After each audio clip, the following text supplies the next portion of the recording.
Welcome back, everybody. ET Final Score Football Show. Head coach Jeff Traylor of Gilmer, his winning percentage is 86% for the Buckeyes.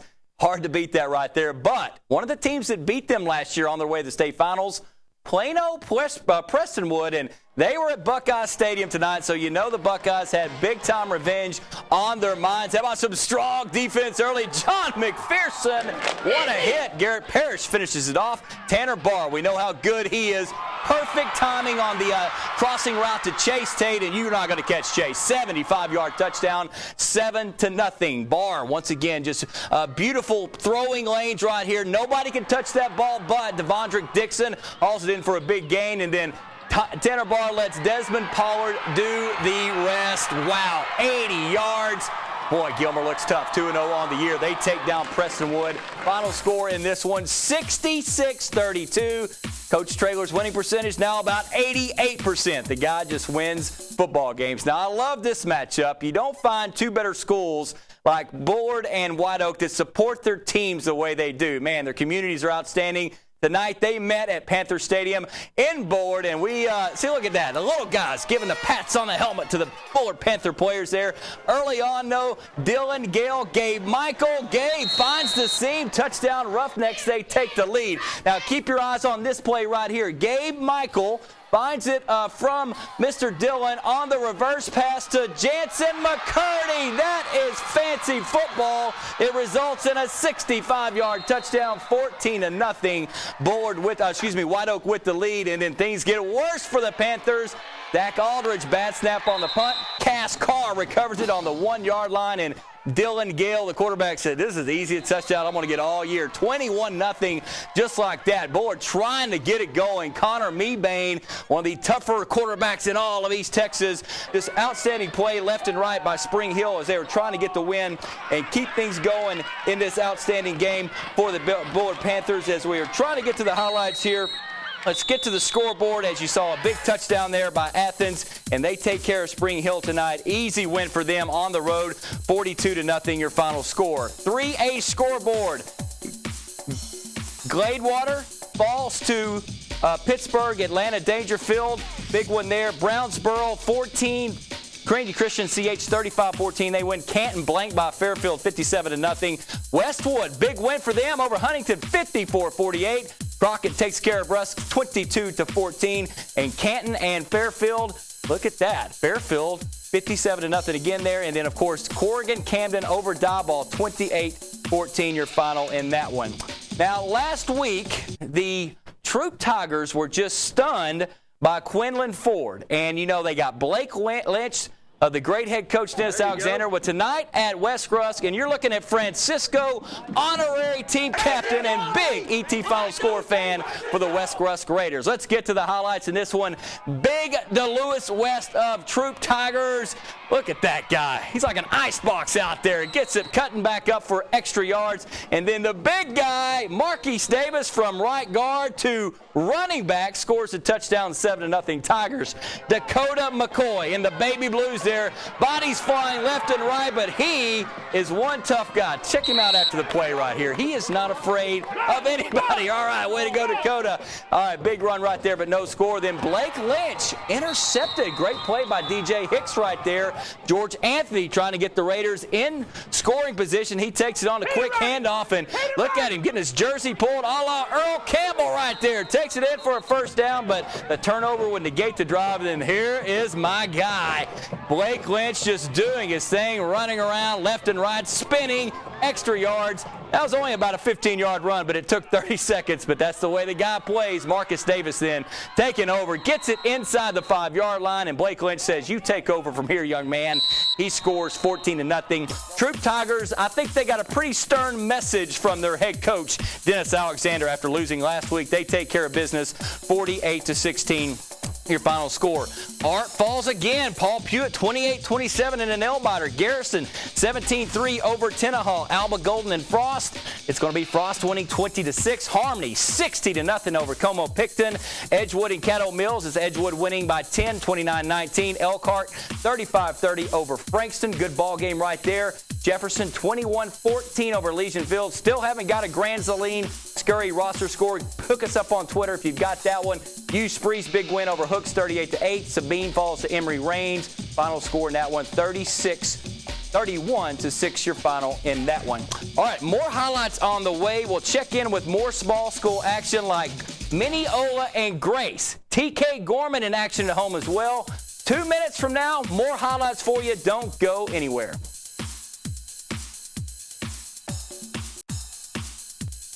Final Four football show. Let's go Tigers! All right, thank you, Troop Tiger cheerleaders. Now, only a few miles separate Winona and Big Sandy. Tonight they met for the annual Battle of the Wildcat. No love lost between these two arch rivals. Let's get to the action from Winona Wildcat Stadium. Early on, Winona quarterback Joe Marsh is going to hand it off to Kieran Cobb. And Kieran, wow, I love the way this kid runs. Big run right there. Good job by Kieran. And then Cobb again, just going to take it to the house right here. Got those guards pulling, leading the way. 22-yard touchdown, 7-0 Wildcats looking good.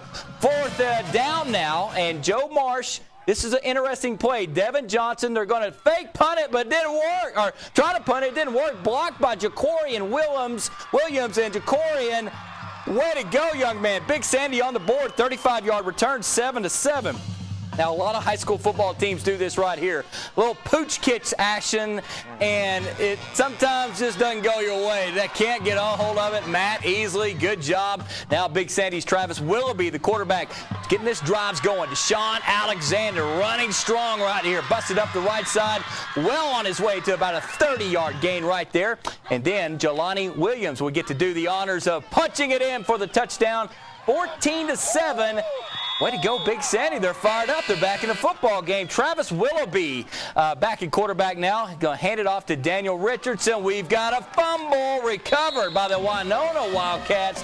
They're back in business, and this time Joe Marsh is going to go to Tyson Kinsey, and Tyson doesn't quite get to the end zone. They move the sticks, so they give it back to their workhorse, Mr. Kieran Cobb, and he gets it in for the touchdown right here is Kieran Cobb. They talk about it, and the final score would be 28-26 Winona in a thriller right there. Congratulations, Winona. Final score 28-26. How about a Class 3A matchup of Mineola at Grace tonight? Late moments in the second quarter. Jeremiah Crawford gets it outside, but he takes a huge hit. Should have been a flag called on there. That's all right. Jeremiah's back in the ballgame. The wraparound play to Red Self. I love it. That gets him down to 25. Crawford, once again, just going to keep it himself. They like going to that left side. Puts both hands on it. They are trying to tie this game at 14, but the Grace D, led by Austin Ward, get in there, big guy, makes the stop. Then on 3rd and 7, Grace Cougars have got to get a stop to keep Mineola out of the end zone, and they get it from Landon Ashbrick. Way to go, young man. Committed to making the play, didn't get fooled. And, hey, Grace has to feel good tonight. They take out a 3A school, 35-13, your final score, so Grace back at it. But we do have some bad news for the Grace Cougars. Travis Yosting from the Tyler Paper. Travis, you, of course, will be doing the John Tyler Lancaster game tomorrow, but Cade Clayton, one of the better running backs in all of East Texas, goes down. I saw your tweet. It didn't look good for him. Do you have any update on Cade?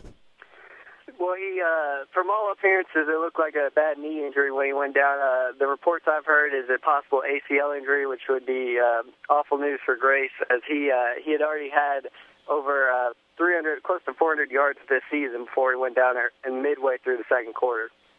All right, bad news there. We certainly hope Cade Clayton's okay, because we did a story on how hard he worked this summer to play college football someday. But as far as the Cougars bouncing back and getting a win over 3A school, Coach Maddox has got to be thrilled about the win tonight.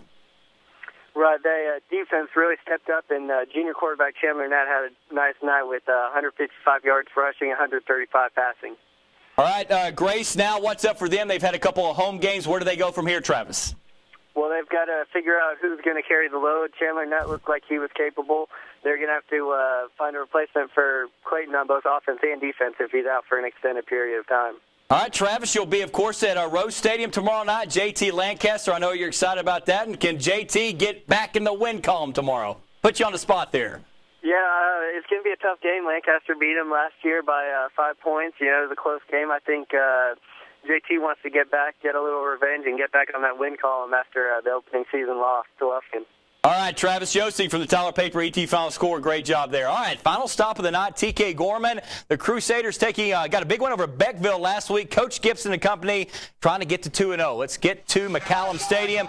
Early on in this one, the quarterback, Tristan Saint, is going to just quick snap, throw it over the middle to Martin Guzman. I think if he holds his ground, he might have got in the end zone. That's good for 20 yards right there. Saint on the run right now. I like the way that sounds. Saint on the run. Gets out of a tackle, breaks it up for 15 more yards. Nice job by that. Now here is the home run for the TK Gorman Crusaders. Mr. Saint's going to just flip it right to his good buddy Colin Parks after this run right here. I'm sorry, I'm ahead of myself. That's Saint keeping it for a first down. Here is the home run ball for the TK Gorman Crusaders. Colin Parks, little swing pass, and how does he get out of that mess right there? There he goes. He did score, I promise you, 50-yard touchdown. But TK goes down, final score 52-35. 52-35, your final there. Final break right now. Don't go anywhere. We'll wrap things up with our play of the night after this.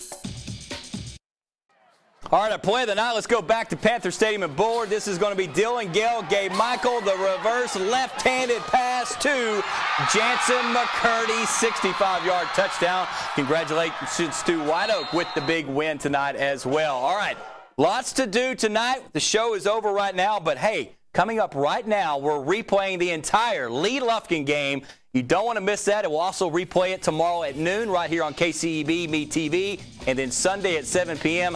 I know the Red Raiders of Lee will be happy to watch this game as they were victorious big time over Lufkin. They are 2-0 on the season. Congratulations to them. Everybody have a great week. We'll be back next Friday to do it all over again.